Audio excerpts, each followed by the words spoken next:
পুরো আইন না মানায় টোটো চালকদের জরিমানা। পুরো আইন না মানায় টোটো চালকদের জরিমানা।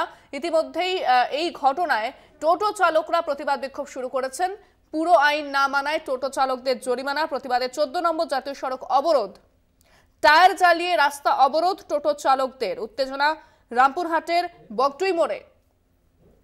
টায়ার জ্বালিয়ে রাস্তা অবরোধ টোটো চালকদের, তাদের জরিমানা করা হলে তারা প্রতিবাদ দেখাচ্ছেন। উত্তেজনা রামপুরহাটের বগটুই মোড়ে।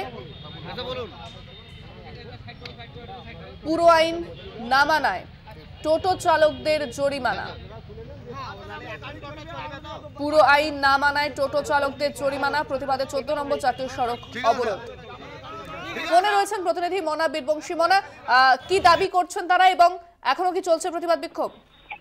দেখো, বীরভূমের রামপুরহাটে যেটি 14 নম্বর জাতীয় সড়কের ওপর বগটুই মোড়, ঠিক সেখানেই এদিন টোটোওয়ালারা তারা রাস্তায় টায়ার জ্বালিয়ে রাস্তা অবরোধ করে তারা কিন্তু প্রতিবাদ এবং বিক্ষোভ দেখায়।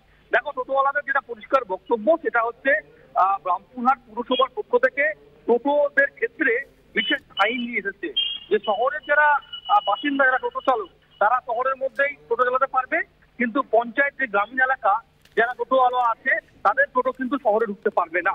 অর্থাৎ কেন সেটা হবে না, এটা কৃষক কেন এরকম ধরনের ঘটনা ঘটবে? খুব স্বাভাবিকভাবেই গত পরশুদিন এবং গতকালকেও দেখেছি যে বেশ কিছু টোটোওয়ালা, বিশেষ করে গ্রাম অঞ্চল থেকে আসা টোটোওয়ালাদের ফাইন করা হয়েছে, জরিমানা করা হয়েছে এবং তারই প্রতিবাদে তারা আজকে 14 নম্বর জাতীয় সড়ক রামপুরহাট যেটি বগটুই যেটা মোড়, সেখানেই মূলত রাস্তায় টায়ার জ্বালিয়ে অবরোধ করে এবং তারা বলছে যে তাদের যে দাবি, সে দাবি না মেলে আগামী দিনে তারা কিন্তু বৃহত্তর আন্দোলন নামবে।